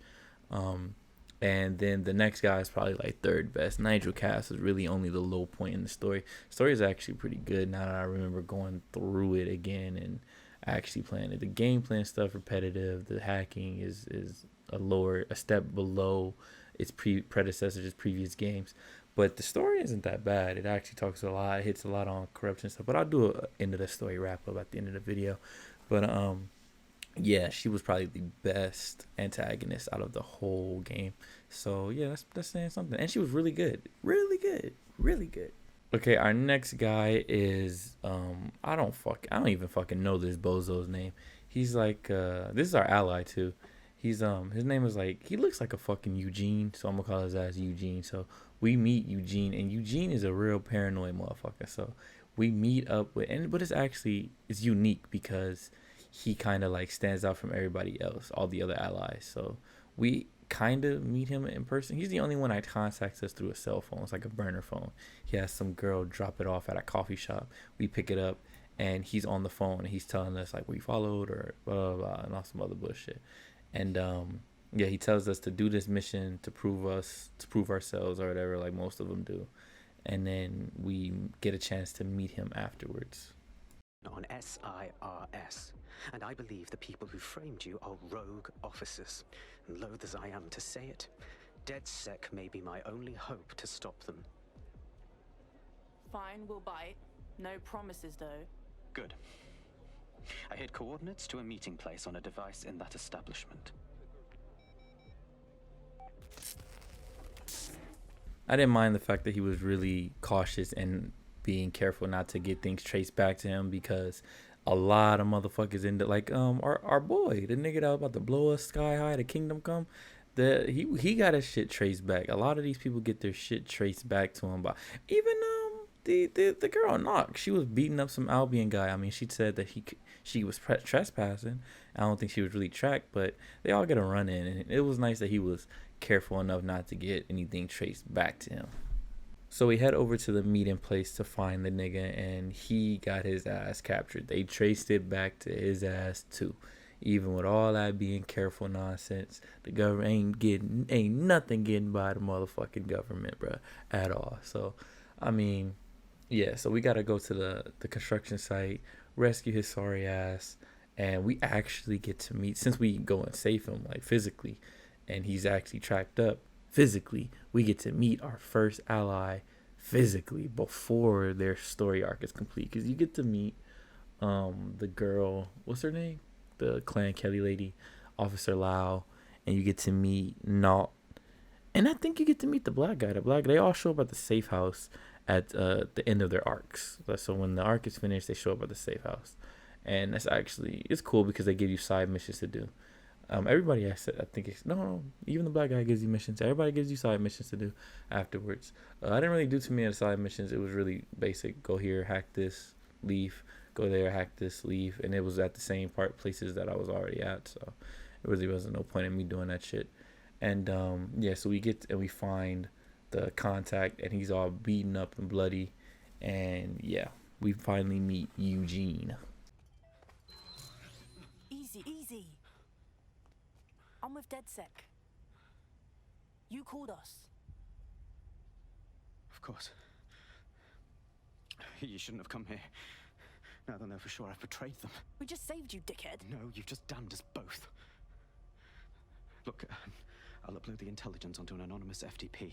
It'll explain everything. Actually, you explain everything. My name is Richard Malik. I'm an intelligence analyst. I believe 0 Day are rogue SIRS officers who framed you for the bombings to seize power. So Richard, or Eugene, we're going to still call this guy, this bozo Eugene. Eugene tells us that he believes 0 Day is ex-SIRS operatives who wanted to seize power, which kind of adds up into the story so far, because they worked with everybody except for, I believe, Sky Larson. 0 Day did not work with Sky Larson, and with 404, we were really just gaining an ally than tracking down 0 Day, which was, again, the whole arc was refreshing. That arc was really good. But yeah, he tells us that SIRS are ex-0 Day, or 0 Day is ex-SIRS, and they're trying to get into power, as we can see with Nigel Cass and with Clan Kelly bitch, that they are really trying to get into power. They were bribing Nigel with power, and they were bribing the Clan Kelly lady with the opportunity of being Queen of London. So he ends up sending us a dossier, the file that he was talking about when we rescued his sorry ass, and he says He doesn't know their names, but with his help, we can track them down. We find out that they're head people in SIRS. And he was like, well, we got to be sure that this is her because that's my friend and I know her and this could get traced back to me. And he also shows us how they had pounds and pounds and pounds of explosives added, and SIRS had explosives or whatever. And it's just a whole big ass kerfuffle. And we get to track down his friend. We get the proof on his friend. And actually one of our operatives get their ass kidnapped by the SIRS people, and this shit get heated now they got one of ours, and now it's war. Nigga, I'm finna run down on the block, do drive-bys. You already know what the fuck going on. You come at one of us, it's over, nigga. Fuck him. He slips away and our case server gets hit. Richard Malik is behind this. I've got wetwork assets on standby, Mrs. Child. Malik is dead the moment he surfaces. What do you mean the moment he surfaces? Are you telling me we have nothing? Yes, ma'am. For lack of a better word, he's vanished. Hasn't been at work, hasn't been at home, hasn't bought anything with a card. Of course he hasn't. He's not a moron. He knows our tools. We can't rely on filament. We have to use our fucking eyes and ears. He may have left London. Perhaps he's hiding out in the country. This is why all these excuses smell like horse shit. We do have a supporting theory, Mum. We think Malik's been in contact with DedSec. It could be they're hiding him. He's treating London like enemy territory.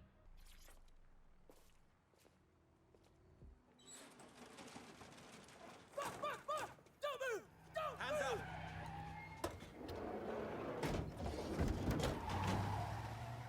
What's fucked up is I rarely played as that guy, so I wanted to give him some game time to see what the paintball gun and shit was like. I didn't play with him because he had like painted nails and fucking high heels on and shit and like leather pants. I think he was a straight weirdo, so I didn't really play as him as much.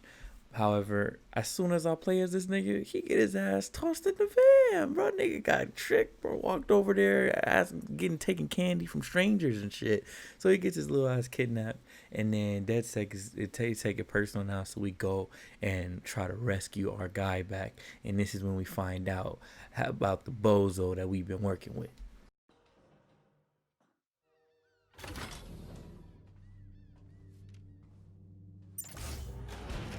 I could have left a fucking bomb in there. Do you want to know why I didn't? Because you didn't have time. Because we have something in common. Richard Malik stabbed both of us in the back. Watch. Albion's new policing contract as promised. Everything set your end. Oh, it will be. But first you're going to tell me what this is really about. All right. I'm infiltrating a terrorist group called DedSec. I'm setting up a meeting with them, and your men will capture me before DedSec arrives. So it has to look real. They can't know it's a setup. You are a piece of work, Richard. What the hell are you getting out of this? Dead terrorists. So the kidnapping that we supposedly saved this bozo from was fake. And it's fucked up because you could have actually ran in there and killed these niggas, which is stupid. But anyways, so now that we know that he betrayed us, we go to his safe house to find him and tell him that they found him and they know where he's at. And he sets up a meeting location so we can protect him and stuff. And when we get to the meeting location, this happens. Breaks my heart. It breaks my heart. Got to Emma Child because I wanted it to. And now law enforcement has full profiles on all of you. If you want to live, get on the ground and put your hands on your head. I'll take my chances, thank you very much. No, you misunderstand. I meant so the shrapnel doesn't hit you.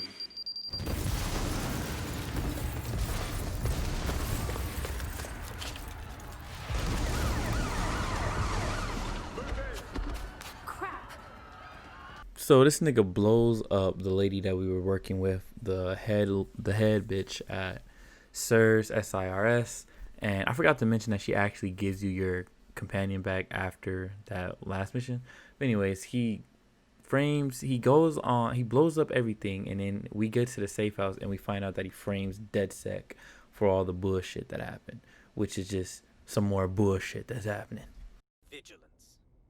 They are not a resistance. What are they resisting? They are an international terrorist militia. And along with my counterparts in the Five Eyes nations, I am building and You get the idea. You're fucked. Hey, man can't walk down the street no more. Let's just do him in already. Yes, I wouldn't recommend that. Also, So the bozo fucking Eugene betrays us, and now we looking. You see the leader, our faithful leader, looking to do that nigga in immediately. But Bagley tells us we can't right now because if we kill him, then DedSec is even more in the shitter because the people are gonna think we're murderers. On top of killing somebody innocent that was just trying to go against them. It was a really good play on Eugene's part. However, we go to some server rooms. Always involves a server room or a computer mainframe or some shit like that. We go to the server room and we find counter intelligence to clear our name and fuck his name, throw the whole dumpster on his shit at the same time. So once we do that, then we capture Malik and our Eugene. And the way we capture him is he tries to get into a fucking car to escape, and Bagley just takes over the whole entire car and drives him straight to us, which is just fucking ridiculous, bro. Like, imagine being like a criminal and like your Tesla can autopilot and shit, and they just hack your car and just lock the doors and have you drive to them. That shit was crazy, bros. But and then we just hold that nigga hostage for ransom. Nigga, fuck him. Too old, too young, too ugly, too female. Ah, there he is. Hello, Malik. You've been disconnected. Is he seriously going to try to get away in a car?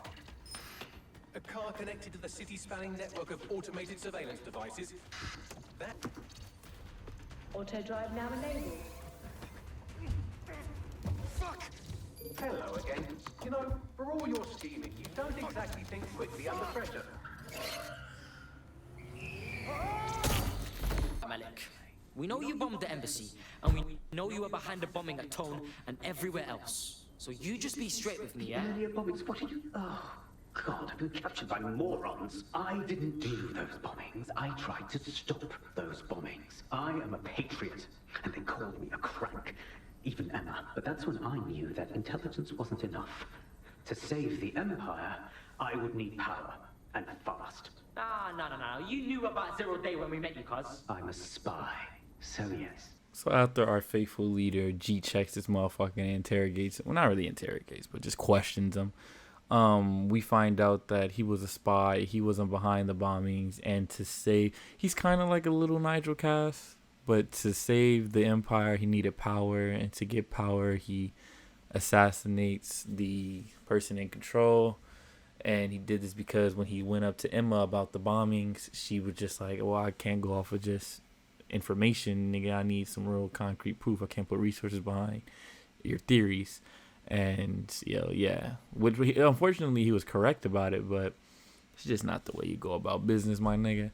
And then on top of that, he framed us, so yeah. And he got one of our operatives kidnapped, and he got the homie blown up. So I was like, you know what, bro? You could just sit your ass right there, you bitch ass nigga. Like, so after you complete all the chapters in the game, you and DedSec throw a big ass party at the safe house, and you go and you talk to all the compadres or whatever the fuck, and you even talk to fucking Eugene's bitch ass.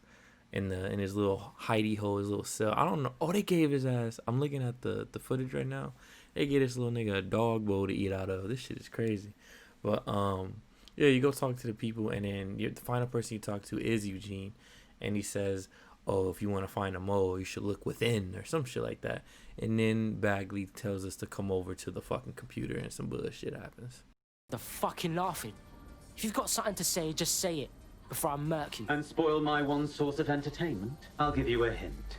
Spooky voice, catchy name, bit of a drama queen. Or did you just forget that you haven't actually found Zero Day? You looked at Albion, Sirs, the Kellys, even Sky Bloody Larson. Have you ever considered that instead of looking outside, you should be looking in? Yeah, what I got, fam? Sorry to spoil the party, but we have an uninvited guest in the DedSec network. They're downloading all the tech we've acquired to a remote device labeled Drill Britannia. What the shit? DedSec. The name is Zero Day. We've met before, in a past life. This city needed a villain, and you were perfect for the part. Now I have you playing a different role. So Zero Day crashes the fucking party. Surprise, surprise. And the moment Malik said you should look within, I give you a hint, or he said something about the spooky voice, creepy, whatever the fuck. And he said, why don't you look from within? And I just thought about the people that could be in Zero Day. And I was like, well, it's not going to be none of the people we saved. And I instantly knew who the fuck it was. I was like, that bitch? Like, I mean, that bitch is a weirdo and you never meet her. But yeah, it's kind of easy to piece together once they tell you that it's inside. So Bagley traces the hack back to this bunker or whatever the fuck it is. And you got to play this Simon Says little game. And it's funny because mine actually crashed the first time I did it. But, you know, it was like a little mishap, I guess. But I got it the second time, and I went downstairs, and it looks like it's like a small operation, you know, built for like one person. Shit looks real like sketch, honestly. It looks like 0 Days out on some bullshit.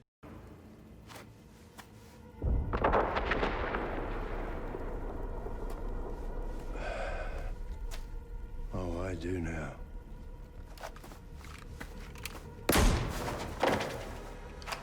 Listen up. Get all your units to move in and lock down the city. Provide medical... It's time for a hard reset.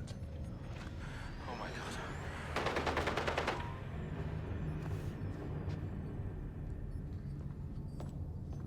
Breakups are hard. Is London burning? Oh, parts of it. Then I've held up my end. Release the filament code. One of your DedSec squad, he stopped the Parliament. This is still the largest terror attack in London's history.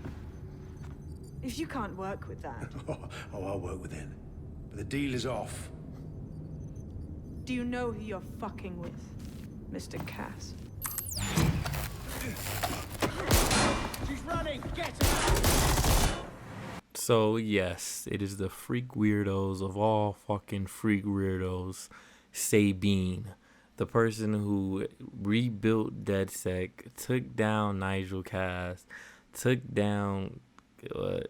well, they help you take down Nigel Cass, helped you take down Clan Kelly, helped you take down Sirs. And for what reason, I could not tell you why she just wouldn't DedSec. Like, why didn't she just put a bomb in the safe house? Blow everybody up. Like, it didn't make any sense. Yeah, honestly, this mix-up was like, okay... I mean, it could be, and they could have really did it well if, like, they did it well. They didn't really do it well. They didn't explain shit. Why would you help me track down 0 Day, get all this information about 0 Day, clear DedSec name for what? And they said that she said it was for the purpose of DedSec playing the hero, but well, like, why would they need to play the hero? And what would she have done all of this for?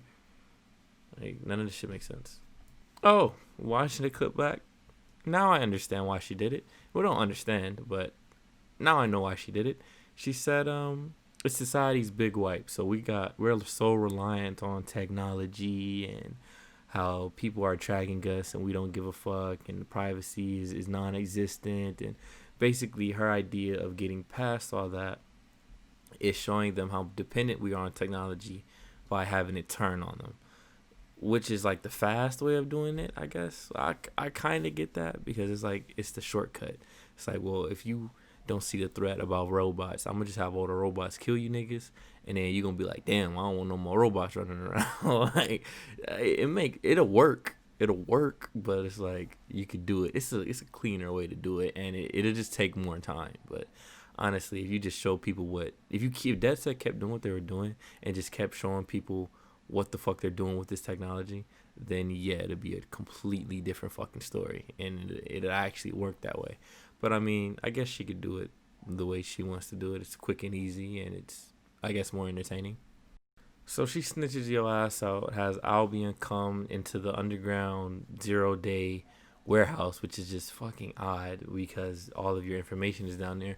But, you know, our faithful leader murked all them bitch ass niggas. He got out, and we track her down, and she took control. This is a good plan, honestly. Since she has access to Bagley, the AI drone guy, she can take control of this nigga, and she put a virus uploaded because Bagley is connected to the CTOS network. It's basically like a nation, a worldwide, because it's in London, right? It's like a worldwide Alexa. That's basically what Bagley is. Everything runs on Bagley. He is CTOS. So when she hacks into him and uploads a virus to him, she can now control all the drones.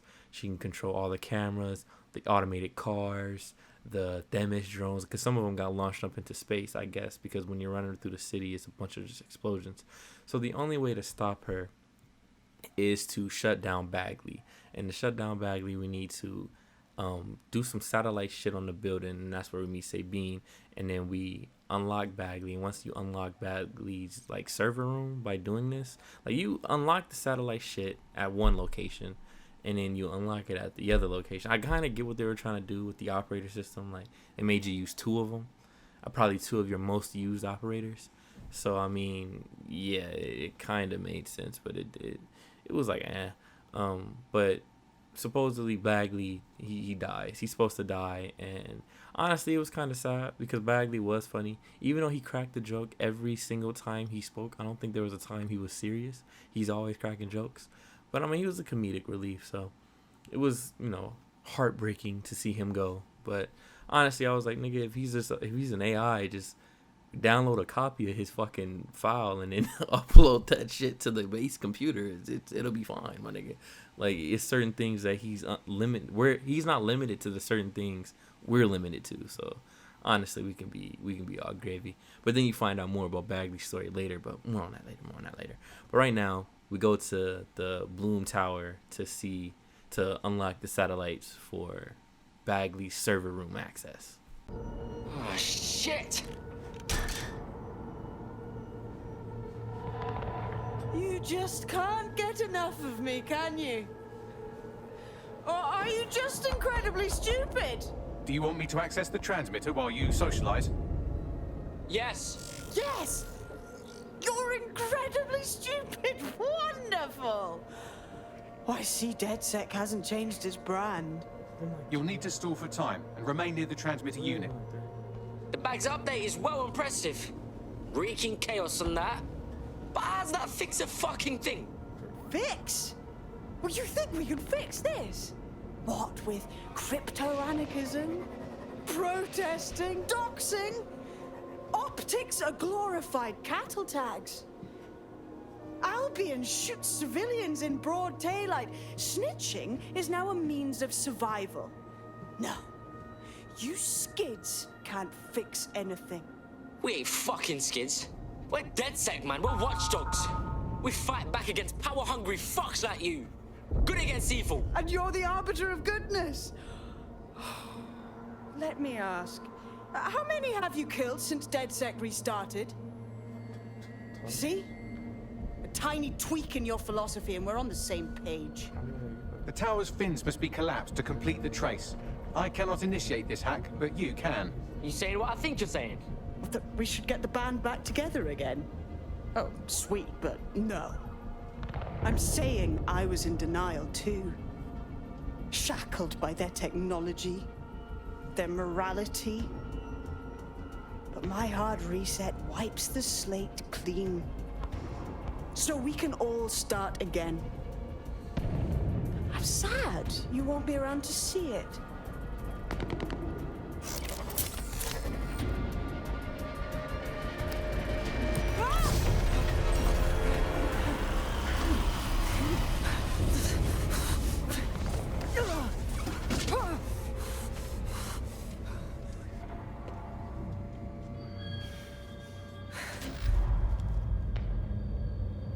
Sad you won't be around to see it. So I don't know how the fuck she got up there, but more power to her. But anyway, she ends up falling her ass all the way down, and she didn't die on camera, so she might still be alive. And they do have DLC coming out for this game, so she might still be alive. But that would be really fucking bad writing if she was still alive, because I don't see how she would survive that fucking fall off of one of the tallest towers, or the tallest tower in the game. But then you switch to your other operative, and you're unplugging. This is with the Bagley, the Bagley part of the mission, where you're slowly turning him offline, and he starts glitching out. It starts getting a little emotional, and yeah, you can just see for yourself. will be the same as the others. Not even a little. Yes, you simply read. No, Bagley, listen. I can't do it. It's what needs to be done. If you're worried about me, rest assured I was reprogrammed to serve DedSec, and that serves you and London. So please allow me to fulfill my purpose and help you. Bagley! No, no, no. I'm sorry. Error 21255. Language processor. May I stop this operation? I want to. How? I don't know what to do. I have new thoughts. Where do AIs go when they die? Will I upload to a cloud? Perhaps I will see you again as a component in your motorized wheelchair when you are old and grey. Good. Good thinking. You won't really leave us, right? Think, thought, idea, memory. Bradley, loves, strawberries, rowing. Arthur, the one that got away. What does this mean? The one that got away? That's losing someone you love when you don't want to. Am I getting away? And roll fucking credits. So Bagley's dead, Sabine's dead, DedSec is alive, everybody, all of our other enemies are dead. And actually after Sabine's plan worked, because I mean it didn't work, but it did work, because now when you go roll the credits, it tells you about how everybody stopped using the CTOS and nobody has optics anymore, and they're not relying on technology and shit, and they turned their back on Albion and all the good stuff. But yeah, it sucks that, you know, Bagley's dead, and that game actually killed off a character for once that was a main character, a main component of the game. You know, it's a good thing and it's a bad thing.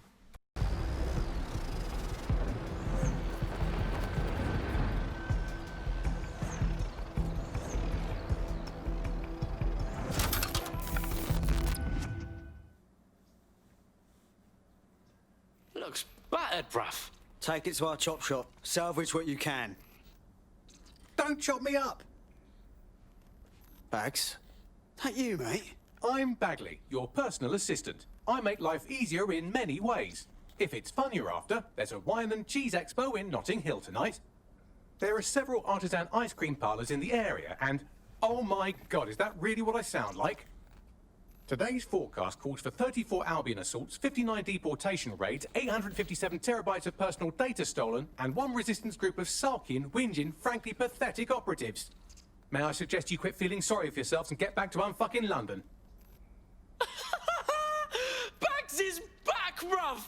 Yeah, fucking right. You think this game would actually have the balls to kill off a main character? I don't even think that that's possible to kill off Bagley, because I was thinking when he was dying, I was like, I don't think this nigga's gonna die, because how are you, when you switch operatives, he talks to the operatives, and when you he's like reliant on all the side missions and shit, he coaches you through all this shit. So if they were to take that out, they would have to replace it with something. And they can't replace it with Sabine, and they can't really replace it with one of the DedSec operatives because they're all fucking random. So who else would do this? Nobody. They needed Bagley. So yeah, you find him in like some type of drone, you bring him back to life, hook him up to the computer, and yep, Bagley's alive again, which I had no doubt in my mind was gonna happen because he's an AI and he can just, that can happen to AI. But one thing that we did find out was, since Bagley was created by Sky Larson, he started having weird memories or whatever, and thinking and shit like that. And he said that he was worried that he was a human once. So I never did it. It was a main mission. It was a side mission, and you had to go around London and look at the places that he gave you because they were triggering memories in his head and shit. I never did that boring shit. It was just another excuse to go around London. But yeah, if you want to get the game and figure out who Bagley really was, there's a side mission for that. And yeah, but other than that, that wraps up the main story of Watchdogs Legion. Honestly, the 0 Day chapter, thinking back on it, was probably the lowest point. It's probably even weaker than Nigel Cass, because at least with Nigel Cass, we got the black mans that wanted to blow us up. So 0 Day was kind of like weak, bro. I'm not gonna lie. It was only one mission too. Like that was the only mission you do, and the game's over. Sky Larson obviously was a high point. It was really good, really captivating, to use my vocab words. It was really like good, like the story, the lore, the combat, the fact that they gave you a choice. Second best I would say would be Clan Kelly Lady. Third was the Sirs, and those three were actually all really good. You could go either way with those, except for the fucking Sirs. Sirs was like, it had to be like second. Like, if you put the other ones first, then that one goes like third or whatever. But yeah. In terms of just the story, rating the storyline out of uniqueness and dialogue, plot, how many times they went back on their plot armor, how many loopholes that they went through and shit, I'll really give it like a 8. It was a really good story. Like, it was a good story, yeah. Or is 7 good? 6 is average, 7 would be good, then 8 would be great. Yeah, it's a 7 then. It's a 7. It's not that great. If they would have gave you more choices, like killing the Clan Kelly Lady, added some replayability in there, yeah, it would probably be an 8 easily. If they gave you more choices, yes, it would be an 8. However, it's just one choice that you can make, and I don't even think nothing happens if you choose to upload her to the cloud or whatever. So, all in all, the gameplay itself is a 7 or 6. Is real average. The gameplay, the story takes it up to a 7. So if you're thinking about picking this up full price, like I said before, I wouldn't. However, with this story, I would take it like get it for like $45. Like, if you can get it for $15 off, $20 off, yes, get it. It is a decent pastime. Don't get it right now when Cyberpunk is out. Get it like in the summertime of next year, of 2020 or 2021, when it's no games really. It's the drought, you know that time of the year where you could just look for old games. This would be a good game to just pass the time with. It's not that bad. It's not really bad at all. It's just really average, and it did less than the previous Watchdogs. So, there's always, next time for Ubisoft. I don't know where they can take the series now. Like, what else? I mean, they can always, like with the Assassin's Creed games, they can always take it to, like, they did London, they did Seattle, and I believe Chicago. They can do like LA. That'd be a really good game. They can do New York. They can do a lot of places. I'm thinking of places in the United States. They can do shit in Germany and Australia or whatever. Like, it's not that bad. So yeah, that's been this episode of Wulf Invades. I give the game a 7 out of 10. Gameplay was choppy. Everything about this game was unpolished and just average, really average. The story is the only reason it's a 7 out of 10. So yeah, if you liked the video, hit the like button, show the Wolfpack some love. Subscribe to join the alien invasion. I hope you guys stay good and awesome. Shout out my wolves and my niggas Martians. I love you guys. Thanks for watching. Peace. And yes, I will be doing a review on Assassin's Creed. And yes, I will be doing a review on Call of Duty. And yes, another review on Cyberpunk. And I believe I'm going to do a giveaway for Cyberpunk. So yeah, you should stay tuned for that. But, I love you guys, man. Peace. Thanks for watching. See you guys later.